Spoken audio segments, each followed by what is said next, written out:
Atenção, senhoras e senhores. A partir de agora, a TV Mais orgulhosamente apresenta Show Mais. E com vocês, ele, Tárcio Arruda. Alô pessoal, mais uma vez, muito obrigado, muitíssimo obrigado pela atenção, pelo carinho, pela presença de todos. Aqui estamos para a apresentação do programa. Pasmem os senhores, programa número, já apareceu aqui, 2312. É programa, Robertinho, que não acaba mais. É verdade. Tanto é que nós estamos no ar há 11 anos, exatos 11 anos. É espetacular. No próximo dia 1º de abril, mas bem no dia da mentira, isso que eu não me conformo, bem no dia da mentira, nós vamos completar 11 anos no ar. E nós queremos agradecer muitíssimo a interação dos nossos queridos amigos telespectadores que tanto participam do nosso programa, que se interessam pelos temas que nós levamos ao ar, que levantam as bandeiras que o Show Mais levanta também. Uma das questões mais importantes, hoje nós vamos falar sobre um tema importantíssimo, que é transplante cardíaco. Podemos até considerar esse programa como de utilidade pública, e uma das grandes bandeiras do nosso programa é a campanha contra os 4 pós brancos. A campanha contra o açúcar, a campanha contra o sal, a campanha contra a farinha de trigo e a campanha contra a cocaína, evidentemente. E os telespectadores participam do nosso programa. Há 10 anos a gente vem falando e martelando mesmo nessa e outras bandeiras que no decorrer do programa. Vamos falar só mais uma, da circunferência abdominal, que ela é um fator de risco impressionante. Você acha que está bem de vida, está ganhando um pouco a mais e está comendo tudo que sobra? Não pode não, gente, não pode não. Bom, eu queria agradecer as pessoas que interagem com o nosso programa e colocar à disposição o site, o nosso portal, facílimo de ser interagido, que é o www.tvmaisabc.com.br. Cuidado só com o mais. Não use o símbolo matemático e sim escreva por extenso MAIS. Ficando desta forma, www.tvmaisabc.com.br. Mais uma vez, a gente quer agradecer a um dos pontos mais distantes do nosso epicentro aqui, do Brasil, pelo menos, que é a família querida que nos ouve, que sintoniza e que participa do nosso programa, lá da Patagônia Argentina, da cidade maravilhosa de Ushuaia. Um abraço para todos vocês. Eu sempre digo, lá escurece muito cedo, é muito frio, não tem o que fazer e eles sintonizam o nosso programa e do lado assim um monte de pinguim. Bom, gente, o negócio é o seguinte, eu queria agradecer também que no decorrer desses 11 anos, sempre nós pudemos contar com a égide, essa palavra é bonita, a égide comercial da LL Presentes, da Rua Laura 740, na Vila Bastos, em Santo André. Olha só a fachada da LL, só de fachada tem mais de meio quilômetro, ela é toda de vidro temperado, a loja é uma vitrine por si só. Lá dentro, dezenas e dezenas, centenas, eu diria, milhares de itens, uns mais bonitos do que os outros. Festa, casamento, batizado, chá de cozinha, um presente para uma amiga, uma pessoa que você não vê há tanto tempo, foi convidada para um jantar, para um almoço, para uma churrascada. Leve uma lembrança da LL. Lista de casamento, então, nem se fala.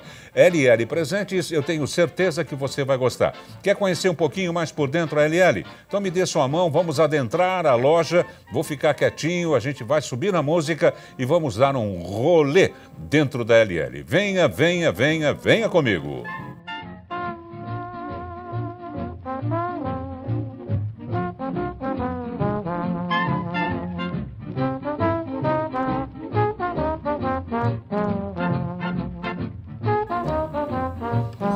LL Presentes, não se esqueça, Rua Laura 740, Vila Bastos, Santo André. Vamos começar de imediato o nosso programa. Esse programa tem um ponto muito fraco. Ele demora para começar o programa. É complicado isso aqui. Eu só quero pedir a orientação da nossa parte operacional. Quero saber se está tudo ok com os mais variados departamentos, porque a televisão é uma coisa complicada. São vários os departamentos e é um pessoal muito especializado que trabalha por trás das câmeras. Aqui no nosso caso são jovens universitários, terceiranistas, quartanistas e também o pessoal que já está fazendo o TCC, o trabalho de conclusão de curso. E a partir daqui, depois que eles pegam experiência, eles catapultam CC para outras emissoras da Grande São Paulo e de outras cidades e também de outros estados. Então, atenção, jovens universitários, vocês estão preparados para colocar mais esta edição do Show Mais no Ar? Sejam sinceros, curto e grosso, sim ou não?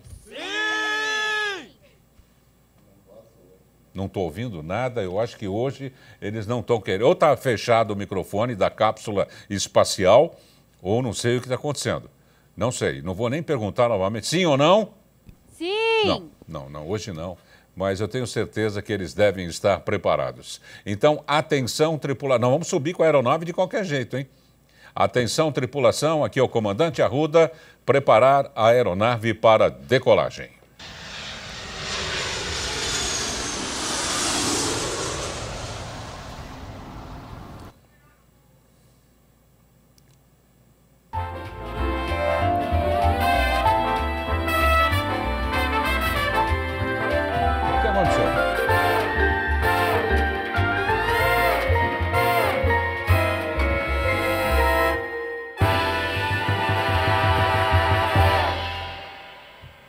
Atenção, moçada, obrigado, hein? Diz que foi pro ar, foi tudo certo. É, aqui no nosso centro espacial, é assim, às vezes um departamento ouve, outro não. A nossa homenagem é um dos grandes sucessos do pós-guerra, com Glenn Miller e sua orquestra, o Opus número 1. Levanta só um pouquinho, Robertinho. Hoje nós vamos tratar de um assunto para lá de importante e logo na abertura do programa, como a gente já fez muitas pautas médicas, não é? Ouçam com atenção o que o nosso convidado vai falar sobre transplantes cardíacos. Preste atenção principalmente na sintomatologia para depois procurar, não é, um profissional especializado, não é? Eu, por exemplo, eu de tanto fazer pauta médica, cada pauta que eu estudo, me preparo um pouquinho, parece que eu tenho a própria patologia, porque eu vou adentrando, tenho isso, tenho aquilo, nossa senhora, fechei o quadro, não é? Que toda doença parece que é uma espécie de síndrome, nunca acontece uma coisa sozinha. É uma coisinha aqui, que deu ali, que deu ali, que deu ali, que deu ali, que deu ali, que deu ali, que pum, catapimba, dá se vai mais um. Nós estamos recebendo com muito prazer o Dr. Fernando Bacal, que é cardiologista e chefe da equipe de transplante do INCOR, Instituto do Coração do Hospital das Clínicas da Faculdade de Medicina da Universidade de São Paulo. Dr. Bacal, um prazer muito grande em recebê-lo, uma honra mesmo, não é? Para que nós possamos extrair do senhor, que é uma autoridade médica, os detalhes dos transplantes cardíacos, como é que está, não é? Ele que historicamente é recente, né? A história dos transplantes. E nós todos dependemos muito de tudo isso. Obrigado por ter vindo. Tárcio, eu que agradeço a oportunidade. Costumo dizer, e por trabalhar em transplante há mais de 20 anos, que toda vez que a gente tem a oportunidade de falar para a imprensa, falar na mídia sobre a causa do transplante, nós temos um aumento de doação, nós temos um impacto real nos nossos resultados aqui no Brasil. Então, eu agradeço a oportunidade que você está me dando de poder falar sobre os vários temas relacionados ao transplante cardíaco. Isso é muito importante, né? E tem uma frase que diz, doutor, com toda a sabedoria que o senhor tem, que o importante é a gente saber, mas o mais importante é transmitir aquilo que a gente sabe. Então, é um momento muito importante, porque eu trabalho há tantos anos em rádio e televisão e considero cinema também, teatro, meios de comunicação mágicos, Mágico. O rádio e a televisão, principalmente a televisão, que leva a imagem também, é uma magia fora do comum. A gente não pode, nesse exato momento, às 18 horas e 12 minutos, o programa não é gravado, estamos em plena terça-feira, dia 10 de março de 2015 já? Nossa, não é possível, hein, doutor? A vida passa muito rápida, não? Então a gente não pode aquilatar o número de pessoas que, porventura, estejam nos vendo e nos ouvindo. Daí a importância de tudo que o senhor vai dizer aqui hoje, e nós vamos prestar muita atenção, não é, para que possamos tirar um néctar, não é? E passar para os nossos parentes, caso não estejam vendo, a telespectadora para uma vizinha. Tudo isso é importante. Podemos salvar vidas, não é? Então, fique à vontade, doutor. Tem aumentado o número de transplantes cardíacos? Quais são as origens? Quais são os principais problemas do coração, tirando os sentimentais? Muito bem. Então, eu diria que o Brasil ele é um país transplantador. Por tradição, é um país transplantador. Cresce a cada ano o número de transplantes no Brasil, o número de doadores por milhão de habitantes. Em contrapartida, a Europa e os Estados Unidos chegou a um ponto de estagnação, não cresce mais, e o Brasil cresce em transplante. Então, é uma realidade, os programas de transplante de rim, de fígado, de pulmão, de coração, de medula óssea. Especificamente no transplante cardíaco, no ano passado, nós batemos todos os recordes da história. Pela primeira vez, passamos de 300 transplantes cardíacos no ano. Foram 315 transplantes cardíacos no Brasil. Isso é muito, mas longe do que nós precisamos. Existe uma estimativa que nós precisaríamos fazer por ano 1.000 a 1.100 transplantes. Quer dizer, nós ainda estamos deixando de oferecer 700 a 800 transplantes por ano para as pessoas que precisam. E quem precisa? O sintoma básico de quem tem uma cardiopatia grave, que vai precisar de um transplante, é o cansaço.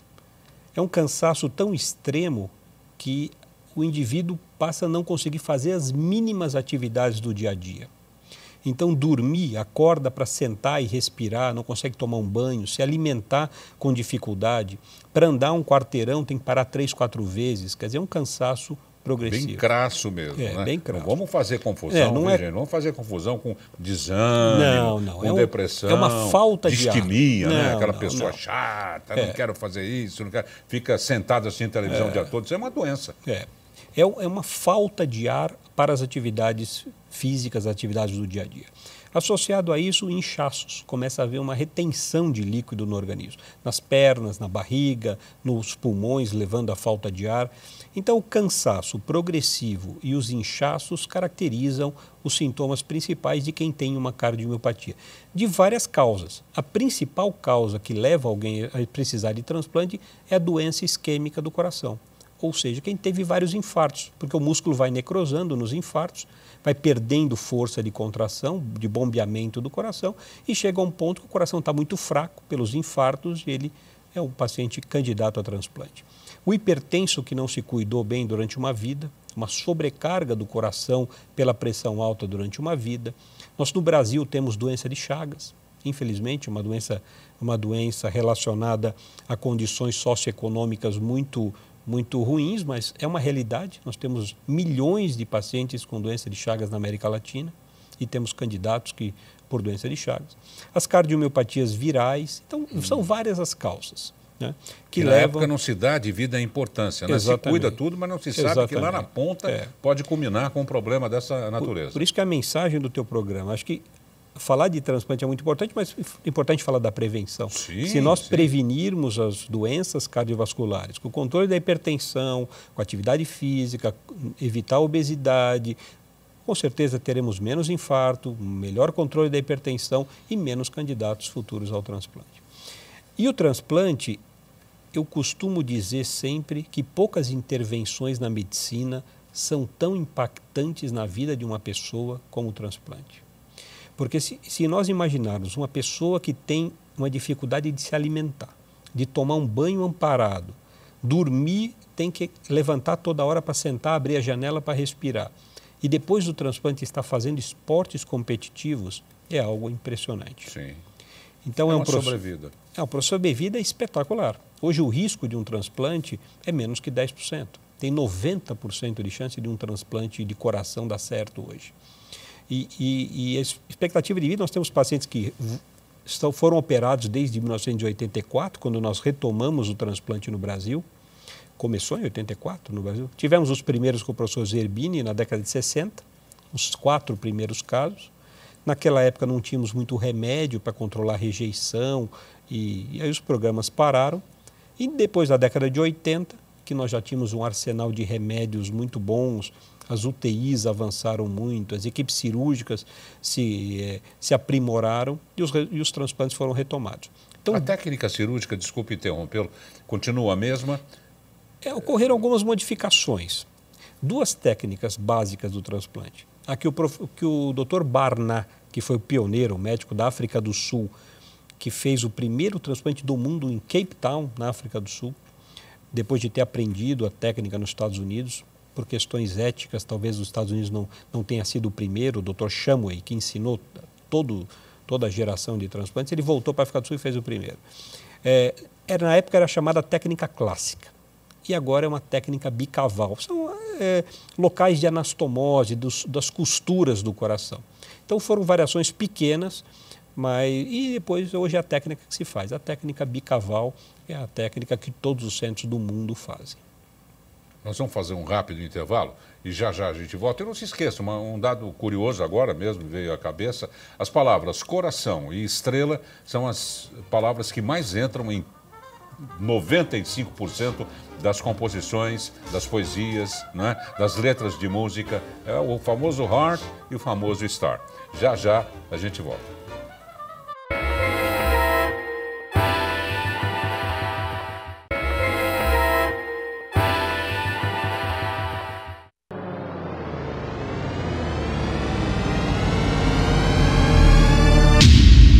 Atenção!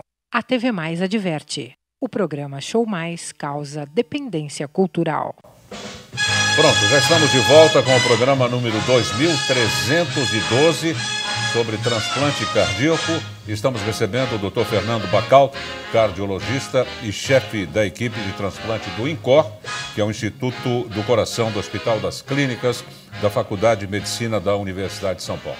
A gente já fez várias observações no começo das bandeiras do Show Mais a respeito da nossa luta contra os 4 pós brancos, o cuidado que devemos ter, não é, com a circunferência abdominal, ainda mais agora sabendo que ela pode ter algum vínculo, não é, com algum problema cardíaco. E agora nós vamos para a terceira, que é a questão da fritura. A fritura deve ser evitada. Aliás, eu sempre falo, pegue a frigideira, lave bem a frigideira, passe no 1,99, compre um adesivo, adesiva a frigideira e põe para ornamentar a sua cozinha. Ela fica bonitinha, pendurada, não é?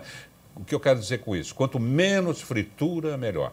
Quando o gordo sentir vontade de comer um ovinho frito, faça, se puder substituir por um ovo cozido, ou um pochezinho, tanto melhor. E assim a gente vai no decorrer do programa, não é? Falando para os nossos amigos de casa e também para a gente mesmo, não é? Agora, que dá vontade de comer um ovo frito de vez em quando, também um ovo frito de vez em quando não mata. Mas eu conheço famílias que não fazem refeição sem uma fritura. Ah, mas Darcio, uma berinjela milanesa fica uma delícia. É claro que fica, vou falar que não, mas só que faz mal. Faz ela cozidinha, faz um panaché de legumes que substitui. A vida é assim, quem quiser ficar mais tempo aqui, tem de seguir determinadas regras, né, doutor? Que nem nós estamos vendo aqui. Tomar cuidado com esses sintomas aí. O cansaço não é também chegar até a esquina ou dar 20 mil, tem gente que é exagerado, 20 mil voltas no quarteirão. Ah, sinto um cansaço, claro, você andou 20 quilômetros. É um cansaço exagerado que o doutor está falando. É um cansaço fora do comum. Até para se mexer a pessoa se cansa. É isso, doutor? Isso mesmo. Para pequenas atividades do dia a dia. E se observar um aumento progressivo desse cansaço e dessa falta de ar. Há 6 meses atrás andava 3 quarteirões, agora já o 3 quarteirões já está difícil, passou para 2, para 1. Quer dizer, isso é um sinal de alerta para uma avaliação. Não é obrigatoriamente que vai ser um candidato a transplante. Talvez possa ser algum problema cardíaco que tenha tratamento. E os pacientes que vão para transplante e vão entrar numa fila de espera são pacientes que não têm mais nada para fazer, não são candidatos mais a botar ponte de safena, a colocação de stent, que cirurgias de válvulas do coração já não funcionam mais. Então, é a situação extrema. É aquele paciente que já teve uma vida de uma cardiopatia, que não tem mais nenhuma forma de tratamento que não a substituição do coração por um coração novo, que é o transplante, né? Que é uma dádiva, realmente, o recomeço de uma vida a partir de uma doação, a partir da benevolência de uma família, no momento de perda, no momento de uma tragédia familiar, ainda ter a cidadania, a benevolência de poder doar o órgão para alguém retomar sua vida do outro lado. O doutor disse que os transplantes são em número menor do que deveriam ser, não é? Então, em todo mês soma-se um gap, não é, de transplantes que vai ser difícil ser recuperado, né? Aí a minha pergunta, a pessoa que está na fila, qual é o percentual de perda de pacientes na fila dos transplantes? Essa é a pergunta mais dura, e Darcy, você foi perfeito. Esse é um ponto-chave que é o nosso calcanhar de Aquiles. Quer dizer, os pacientes que nós não conseguimos chegar ao transplante. Ainda é um número mágico de 30%. Então, 70% desses pacientes conseguem chegar ao transplante, mas 30% podem falecer durante o caminho dessa longa espera. Uma espera que, para o paciente que está em casa, pode chegar a 2 anos, e para o paciente que está internado, ou seja, num estado grave, que é colocado numa situação de prioridade, podendo chegar entre 2 a 3 meses de espera nessa situação crítica. Mas avançamos muito, essa fila tem encurtado. Tem encurtado, vários centros no Brasil hoje estão se capacitando em transplantes, não só aqui em São Paulo, que os maiores centros hoje estão em São Paulo ainda, mas nós temos centros de excelência em Minas Gerais, em Brasília, no Ceará, os programas em Pernambuco, em Recife, Rio de Janeiro está retomando seus programas, no Rio Grande do Sul. Então hoje nós temos vários centros no Brasil se especializando em transplantes e vão oferecer mais chance para essas pessoas serem transplantadas. Recentemente nós fizemos uma reportagem de uma família que morava em Ilha de Marajó e que se mudou para São Paulo à espera do transplante. Então, que é o custo dessa família largar toda a sua família lá, vir para São Paulo, esperar o transplante, e graças a Deus foi com sucesso, ela já está voltando para a sua cidade, mas é um papel nós temos essa missão de formar novos centros de transplantes pelo Brasil. E a idade média ou de defasagem entre o doador e o receptor pode ser acentuada, tipo um coração de 60 para um jovem de 30? Nós utilizamos até 55 anos, porque onde os doadores se encontram, nos hospitais que esses doadores se encontram, nós não temos muito recurso para fazer muitos exames detalhados para saber a situação do coração. E quem espera um coração que seja bom para ajudá-lo a retomar sua vida plena. Então, até 55 anos, com os exames básicos que nós temos, um eletro, um raio-x de tórax e algumas situações, o ecocardiograma, nós temos condição de ir à frente. Acima de 55, 60, existe a chance maior desse coração ter uma doença, às vezes até oculta, né? Uma doença coronariana. E aí, em casos excepcionais... Desculpa a expressão, 6 por meia dúzia. Então, é exceção. Acima de 55 anos, para o doador, é exceção. A maioria dos nossos doadores, na nossa estatística brasileira, são jovens. Tem o lado do Brasil que nós temos acidentes de trânsito, nós temos motoqueiros, nós temos assaltos. São problemas, evidentemente, sociais brasileiros, e os nossos doadores muitos são nesse perfil de pacientes. Fora os acidentes vasculares cerebrais, pacientes jovens que rompem aneurisma, tem várias causas de potenciais doadores. O nosso país é dividido por regiões, digamos assim, na questão de doação, e respeita-se, não é? Uma região não invade a do outro. Exatamente. São os estados, são as secretarias de transplante estaduais. Se porventura nós temos um doador no Espírito Santo e não tem um receptor naquele estado, aí a secretaria local entra em contato com o Sistema Nacional de Transplante e aí esse órgão pode ser deslocado para outro estado. Então, contanto que não tenha um receptor naquele estado esperando o transplante naquelas condições compatíveis. Um coração de uma doadora, né, uma mulher de 35 anos, pode ser transplantado por um homem Perfeitamente. de 35 anos? Perfeitamente. Palmeirense para corintiano, homem, mulher, não tem todos problema se encontram no infinito. Todos se encontram no infinito. Então, nessa situação, não tem nenhuma... Claro, o tamanho ele é importante.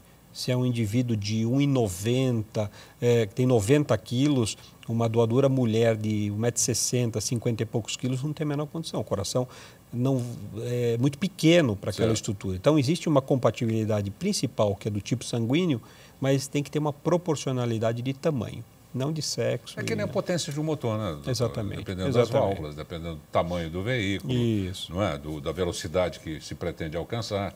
É a mesma coisa. Exatamente. Né? Teoricamente é a mesma coisa. Queria mandar um abraço a Pietrina Piccoli, de Santo André, que está mandando um abraço aqui para a gente também, prestando bastante atenção no nosso programa. Um abraço, Pietrina Piccoli. O nome bonito, né? Pietrina Piccoli.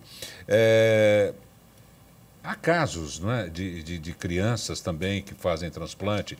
São casos que geneticamente o coração já vem com essa cardiopatia, doutor? São cardiopatias congênitas graves, né, que se tentou correções cirúrgicas. Hoje existem várias técnicas para tentar corrigir os defeitos congênitos, mas tem algumas situações de cardiopatias graves que, mesmo corrigindo, ou que são impossíveis de correção, que são candidatos a transplante. Ou mesmo infecções virais que podem acometer crianças, que pode dar uma miocardite, que é uma inflamação do músculo do coração, e dar o transplante, levar ao transplante. É mais difícil o transplante para criança, porque é mais difícil o doador também. Mas nós temos centros no Brasil, o INCOR, por exemplo, é um centro de ponta entre os maiores centros de transplante pediátricos do mundo. Então, reafirmando que aqui no Brasil, hoje, nós estamos na ponta em relação ao número de transplantes. O INCOR também, em adultos, do grupo que eu dirijo, hoje o INCOR é o 7º centro de transplante em termos de número de transplantes no mundo todo. Então, é realmente algo importante. Interessante. No primeiro bloco, o doutor disse que nos Estados Unidos e na Europa houve uma estabilização, digamos assim, do número de transplantes, né? Isso quer dizer que as pessoas, os norte-americanos e europeus, estão mais conscientes, não é? No estilo de vida, no tratamento em caso de hereditariedade, na procura, ao acesso à saúde, é isso? Não só isso, Dácio, porque se nós formos ver a população americana, é extremamente obesa, né? Proporcionalmente com a população brasileira. Eu acho que ele é uma população mais envelhecida, né? Na pirâmide, menos jovens, a Europa, por exemplo, a população mais velha e menos jovens, e tem políticas muito rigorosas, por exemplo, contra dirigir embriagado. Se você é pego dirigindo embriagado, vai ficar 3 meses na cadeia e não tem... então, restringe mais acidentes, né? Tanto na Europa como nos Estados Unidos. E muitos dos nossos doadores são em acidentes, são tiros em assaltos, ferimento de arma de fogo. Inclusive na faixa etária bem baixa, né, doutor? Exatamente. Entre os 15 e 25, exatamente, né? Exatamente. Infelizmente, esse é o lado ruim, por um lado, de mostrar um reflexo social dos países em desenvolvimento, e o Brasil se encaixa. E, por outro lado, tem a questão do transplante na outra ponta, não é? Se beneficiando por ter mais doadores no Brasil do que nos outros países. Bom, como eu sempre falo do Berlusconi, sou fã do Berlusconi na Itália. Primeiro, ele é proprietário de um dos maiores canais de comunicação, que é a RAI. Né? Que facciamo noi, doutor? O que se tem que fazer no dia a dia? Lógico, a gente tem, citando mais campanhas aqui, campanha da mastigação, não é, que nós devemos, segundo os orientais, beber os sólidos e mastigar os líquidos. Não é? Ou seja, o sólido, por mais sólido que seja, nós vamos mastigar 60, 70, N vezes, quanto for necessário, para que possamos ingerir como se fosse líquido. E o líquido, por mais líquido que seja, nós vamos tomar com parcimônia. Não é? Então, a questão de dormir, não é, num colchão que também a pessoa, às vezes, dorme com o Carmelo, casou com o Carmelo há 40 anos, não troca o colchão desde aquela época. Também é problema de ácaros, isso e aquilo. Quero dizer o seguinte, uma vida saudável, né? Com bom colchão, bons travesseiros, o belo banho. Nós fizemos um programa só, às vezes a gente toma banho errado, começa pelas partes erradas, deixa de concentrar uma asepsia melhor em partes muito importantes do nosso corpo. Então é um todo. É uma visão holística que se tem hoje em dia, e os senhores médicos mais ainda, né? O que fazer no nosso dia a dia? Não é? A gente não ficar tão nervoso, não é? Mastigar bastante, não deixar para discutir coisas importantes à mesa, não é? Ser mais gentil com os parentes, ou seja, criar uma zona de conforto, não é? Com estabilidade emocional. Eu falei no começo também de problema sentimental do coração, que deve interferir fisicamente também. Total. Né, doutor? Total. Nós temos situações de que o estresse leva a problemas cardíacos graves. Né? Existe uma doença chamada síndrome do coração partido, que uma descarga exagerada de adrenalina pode levar a um infarto do coração. E uma parte do coração é necrosada agudamente por descarga de adrenalina, chama síndrome do coração partido. Esse é o exemplo extremo daquela pessoa que tem uma adrenalina muito alta. Né? Então, controlar o estresse, fazer atividade física, evitar álcool, bebidas alcoólicas, drogas, tabagismo, procurar controlar o peso, controlar sua pressão, tudo isso tem um impacto muito grande na saúde global e a prevenção é a palavra-chave de tudo.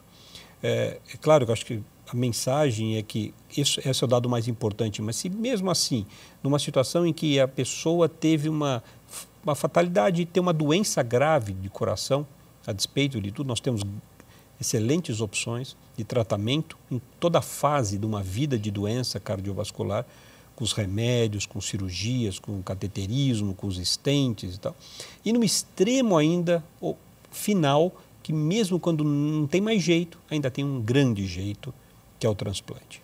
Então, nós somos entusiastas, eu particularmente falo para o meu time sempre, as pessoas que me acompanham no hospital e falo para os pacientes, que é realmente muito impactante o transplante e é algo factível. Nós temos condições reais de oferecer o transplante para quem está no final de uma doença que não tem opção de tratamento. Tem-se algum levantamento, doutor, entre a questão cardíaca em grandes centros, né, como São Paulo, Rio de Janeiro, Porto Alegre, Curitiba, em relação a outras cidades do Brasil? Tem, claramente as doenças de infarto, derrame, são muito mais frequentes nas grandes cidades em que existem centros urbanos. Antigamente, morria-se mais de diarreia, de doenças infecto-contagiosas, que eram relacionadas às condições de saneamento básico. Com o mundo estressante, industrializado, na busca dos mundos competitivos, das corporações, virou as doenças cardiovasculares. Né? Então, houve uma mudança, uma migração de doenças infecto-contagiosas para as doenças cardiovasculares. E temos o câncer também, que é uma doença também bastante frequente. Hoje nós temos mais diagnósticos, né? Mais exposição a cigarro, alimentos industrializados e assim por diante, que é outro tópico de discussão importante. Importante também, né? A gente fala muito para os aposentados também, nós temos uma grande concentração de aposentados na região, aliás, em todos os lugares, que agora com a nova pediatria, com a nova geriatria, está se vivendo a mais ou mais, não é?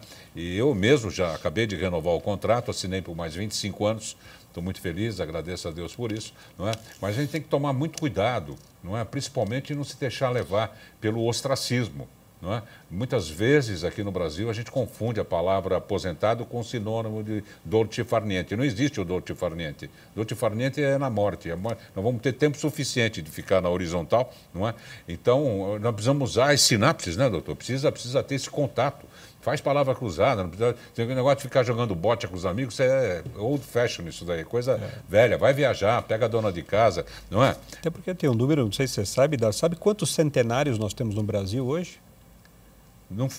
15 mil. 15 mil. 15 mil centenários. Olha que só no Brasil. Então, a expectativa de vida das pessoas está aumentando muito. E estar vivo até essa idade produtiva, é isso que você está falando. Melhorou muito. Para mim, melhorou na hora H. E o juiz ia apitar, levantar a plaqueta assim, ó, mais 25. Então tá bom. Gente, nós vamos fazer um rápido intervalo. Já já voltamos com esse assunto para lá de importante, repito, de utilidade pública, que é o transplante cardíaco. E embutido no transplante cardíaco, para não chegar nesse ponto, nós estamos conversando sobre as cardiopatias, não é? Se bobear, você vai dessa para outra sem saber e de uma hora para outra também. Não adianta ser muito chato, muito ranzinza, muito pão duro, viu, pão duro? Não adianta nada. Daqui, nada se leva. Até já.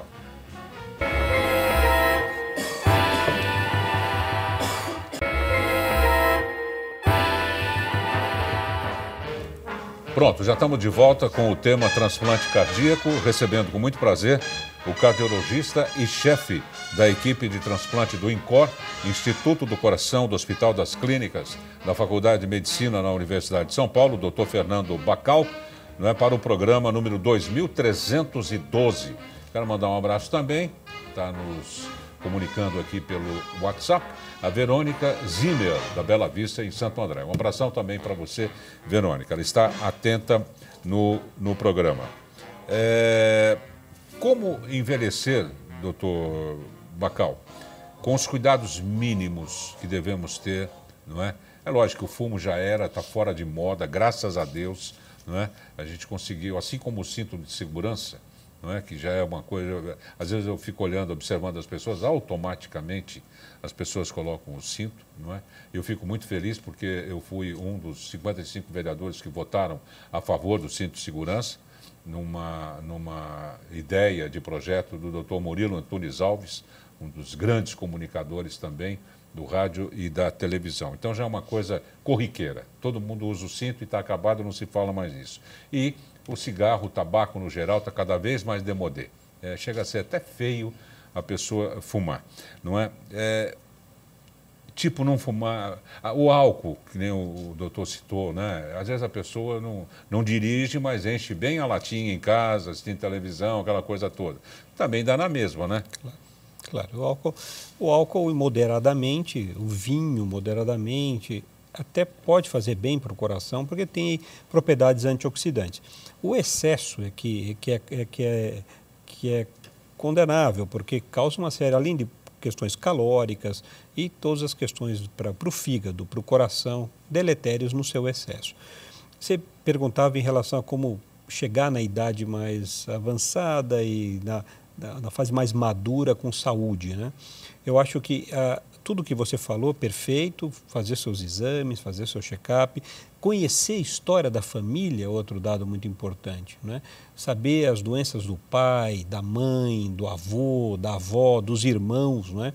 Isso para ficar mais atento a buscar aquelas doenças que têm um acompanhamento familiar, né? Alguns tipos de cânceres, algumas doenças do coração têm essa característica. A hipertensão, a simples hipertensão, se o pai é hipertenso, a mãe é hipertenso, não é possível não ter visto numa consulta rotineira se a pressão não está alta, porque às vezes ela não dá sintoma nenhum, às vezes é completamente assintomático.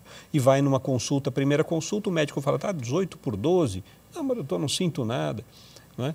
Então isso é muito frequente, nós vemos isso toda hora nos nossos consultórios. Então, fazer uma avaliação periódica de check-up, fazer atividade física, fazer seus exames, é fundamental para antecipar o problema cardiológico que pode aparecer conforme a idade vai avançando, mais chance de ter doença cardíaca acontece. Nossa dúvida. Se bem que algumas décadas, né, doutor, não muito distantes, na época ainda do pinico no quarto, urinol, a escarradeira, olha de onde a gente vem, não é? Dos nossos avós tão queridos, geralmente imigrantes, não é? Italianos ou espanhóis, não é? A medicina ainda estava numa outra fase, né? Não se fazia tanto check-up, não se guardavam, não é? Os exames, aquela coisa toda. Então é duro. A gente sabe aquilo que a gente ouvia falar. Ah, morreu de ataque, morreu de ataque. O que é ataque? Ataque, não é? Então, morria de parto, né? Parto. Eram poucas as informações, né? Criavam-se monstros, né? Das patologias, aquela coisa toda. E hoje em dia mudou muito. Hoje em dia se pode fazer um vademecum, né? Fazer um relatório desde quando a gente nasceu. Por isso que eu citei a nova pediatria. Agora é exame do pezinho, exame do narizinho, e o genoma e não sei das quantas. Não vamos ter um número. não é? Vamos ter um chip. Doutor, vou no consultório, põe a mãozinha assim, tudo no computador do doutor. Não, pô, não, Darcy está bem. Pô, mas Darcy teve um problema, não sei. Não é, doutor? É possível, é possível. Não é? Falando nisso, deixa eu passar o WhatsApp dos nossos amigos de casa. O código é 11, né? 94709 2534. 11 94709 2534, o nosso WhatsApp. Quais seriam... A gente sempre fala que nesse exato momento os cientistas, né, estão debruçados em seus cadinhos, em seus laboratórios, bolando coisa, não é? Cada um em suas especialidades. Eu acho isso lindo, maravilhoso. Não é? Eu tinha um livro, Os Grandes Benfeitores da Humanidade, que vinha desde Fleming, enfim, e tenho isso na cabeça. Por isso que nós demos passos importantes. Não é? O que está por vir? Não é? O que seria um sonho, não é, que pode se tornar realidade? Eu acho que a terapia gênica é algo que vai revolucionar, o que pode revolucionar. E nesse caminho, a esperança das células-tronco. Então, o que nós temos hoje? A esperança de que a célula-tronco, que é uma célula jovem, né, uma célula jovem da pessoa, possa se transformar num órgão, possa se transformar ou substituir um tecido doente, um órgão doente. Essa é a grande esperança. É para o paraplégico, é para quem tem doença do coração, é para quem tem Alzheimer e assim por diante, por várias doenças. O que acontece é que ainda os estudos experimentais, os estudos em ratos, não são transportados para os estudos em humanos, né? Os resultados são muito diferentes. Mas, sem dúvida nenhuma, avançamos muito. Então, se nós conseguirmos, no futuro, entender e avançar na terapia gênica, células-tronco, nós teremos possibilidade de tratar muito mais efetivamente as doenças, né? Então, esse é a fronteira do conhecimento médico hoje. E também encontrar o remédio ideal para cada paciente, né? Que é a farmacogenômica. Quer dizer, será que um remédio funciona para mim, funciona para você? Ou aquele remédio é melhor para você? E nós vamos entender isso no futuro. Saber que para cada paciente tem um perfil de resposta a determinado remédio, para que evite efeitos colaterais, doses... Cada um é cada um, né? Cada um é cada um. Então, nós vamos avançar nisso também. Então, acho que são as fronteiras novas do conhecimento da medicina. Vez por outra, a gente lê muita reportagem, né, que tem faixas etárias, até 40 anos é perigoso para isso, passou dos 40 não tem mais isso, se tem é um percentual muito pouco. Isso que eu digo porque eu não sei citar a patologia. Depois até os 50, depois até os 60, quem passa dos 70, aí já vai até os 100. Existe algum parâmetro que diz isso, se bem que pode se morrer a qualquer instante, com qualquer idade, né? Mas em termos de pesquisa, tem-se isso? Antigamente se falava que até os 50 anos era pequena a chance de ter doença do coração. Hoje a gente vê o contrário. Toda hora eu estou vendo rapazes jovens com esportistas com 20 e poucos anos de idade infartando efetivamente, né? Então mudou esse paradigma, mudou. Mas ainda as doenças de infarto, de doenças cardiovasculares por infarto, AVC, são mais comuns depois dos 40 anos de idade.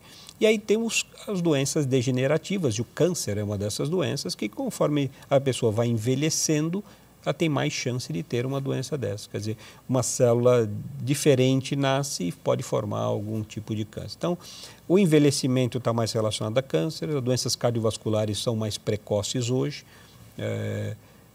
mas esse de modo geral, mas a gente tem se surpreendido, acho que o mundo mudou muito, o modo como nós nos alimentamos, do modo como nós levamos o nosso dia a dia nesse mundo maluco, como você mesmo comentou.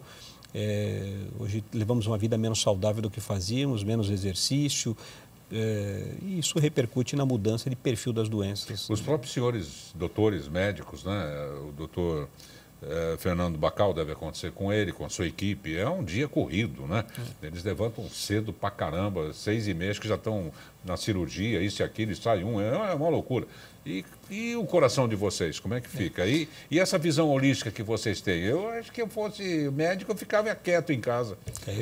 Eu procuro me cuidar. Até recentemente, até em casa, né, minha filha começou a falar, o pai se engordou um pouco e tal, então eu comecei a ter mais horário para fazer atividade física, não sair mais do consultório às 11 horas da noite como eu fazia, de 7 da manhã às 11 da noite, quer dizer, ter o horário para poder fazer uma atividade física, porque o nosso dia a dia é muito estressante, é muito intenso, né? E, acima de tudo, nós temos que dar os exemplos para os nossos pacientes, não é? Que é possível fazer uma dieta balanceada, que é possível comer, evitar fritura, evitar o sal, evitar o açúcar, comer várias vezes durante o dia, tomar bastante água, fazer atividade física. Não é ser maratonista, é fazer uma simples atividade física, né? Uma caminhada, uma bicicleta, uma esteira leve, ou simplesmente sair andando com passos mais acelerados, isso criar uma rotina.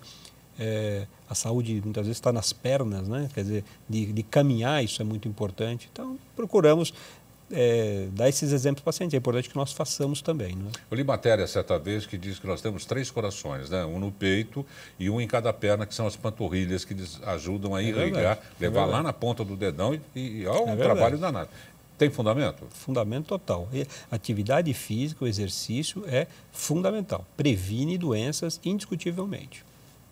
Puxa vida, viu? A gente fica cada vez mais que nem meu pai, está cada vez, né? Porque a preocupação é constante.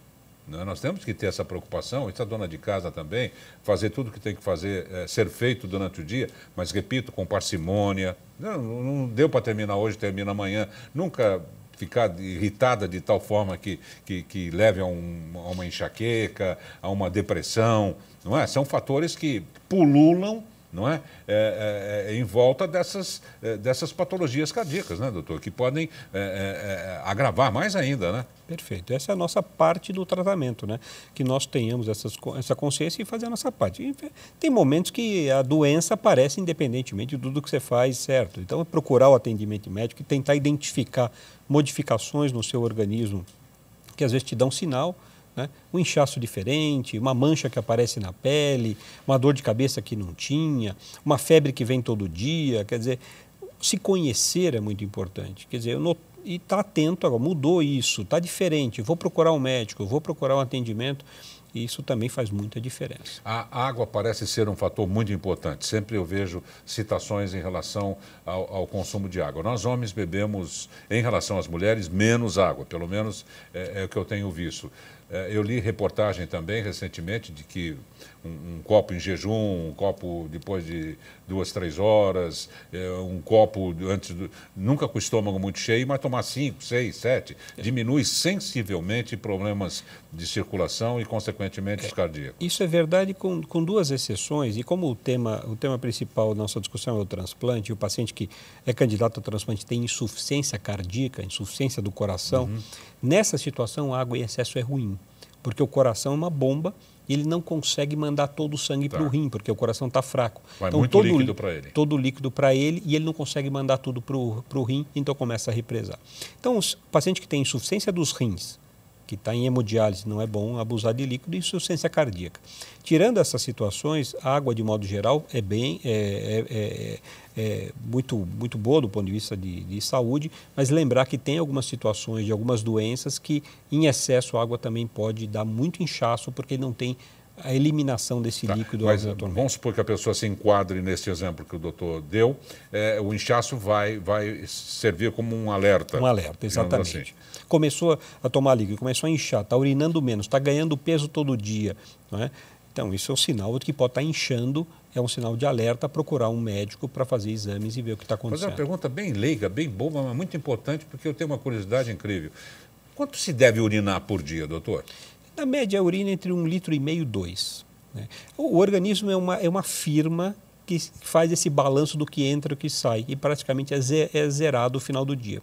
Então, tem que ser um equilíbrio entre o que você ingeriu de líquido, somado o líquido que vem nas frutas, nos alimentos, o líquido que você bebeu e que você urina.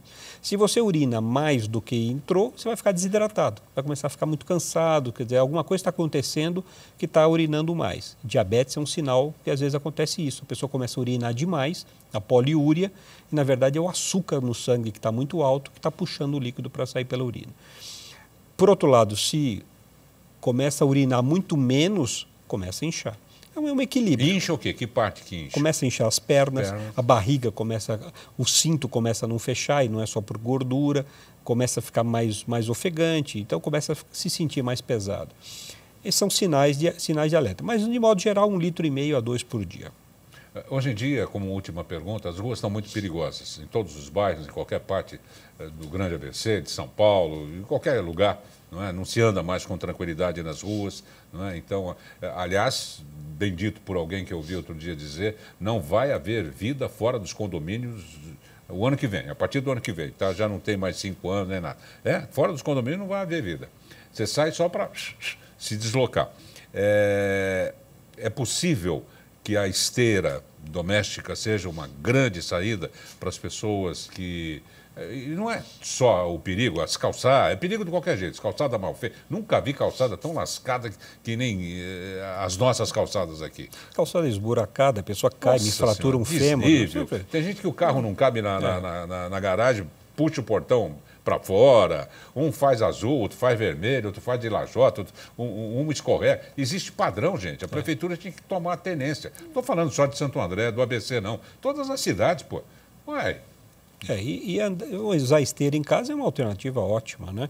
Importante, e funciona igual. Quer dizer, você tem uma distância percorrida durante a esteira, mas também é o alerta de que para fazer atividade física precisa fazer um exame antes para saber se a pessoa tem condições. Né? Não é chegar e falar, agora vamos sair correndo e tal. Não, nunca fez uma avaliação, claro. Então, entendo condições boas, clínicas, cardiovasculares, ortopédicas para fazer atividade física. Né? Senão começa uma esteira, tropeça e cai, tem que ter questões de coordenação, questões osteomusculares adequadas. Sem dúvida nenhuma, substitui muito bem. Não, dependendo da idade, você tem que tomar muito cuidado, porque conserta uma coisa, piora a outra. Nós gostaríamos de agradecer muitíssimo ao cardiologista e chefe da equipe de transplante do INCOR, Instituto do Coração do Hospital das Clínicas, da Faculdade de Medicina da Universidade de São Paulo, Dr. Fernando Bacal, não é, que deu uma verdadeira aula aqui para a gente, uma palestra gostosa, a gente brincou um pouco, senão também ninguém aguenta. O coração não aguenta uma matéria tão pesada. Acho que até nos congressos há um ar gostoso, né? Sempre tem. Sempre. Senão a gente não dá um passo nessa vida. Obrigado, viu, doutor Fernando? Foi muito importante a sua presença. Eu falo em nome de milhares de telespectadores que nós temos. Eu agradeço a oportunidade e conte sempre comigo. Obrigado. Gente, voltaremos amanhã, se Deus quiser, no mesmo horário, com outro tema, novos convidados, para que possamos apresentar mais uma edição. Amanhã vai ser a edição número 3.313 do Show Mais. O nosso querido Berlusconi, dono da RAI. Eu ainda vou terminar na RAI, nem se for para fazer um programa de um dia só. O nosso querido Berlusconi, ele fala assim, ó, tchau Bella, ci vediamo domani, fui, tchau. Você não pode escolher como ou quando vai morrer. Você só pode decidir como vai viver.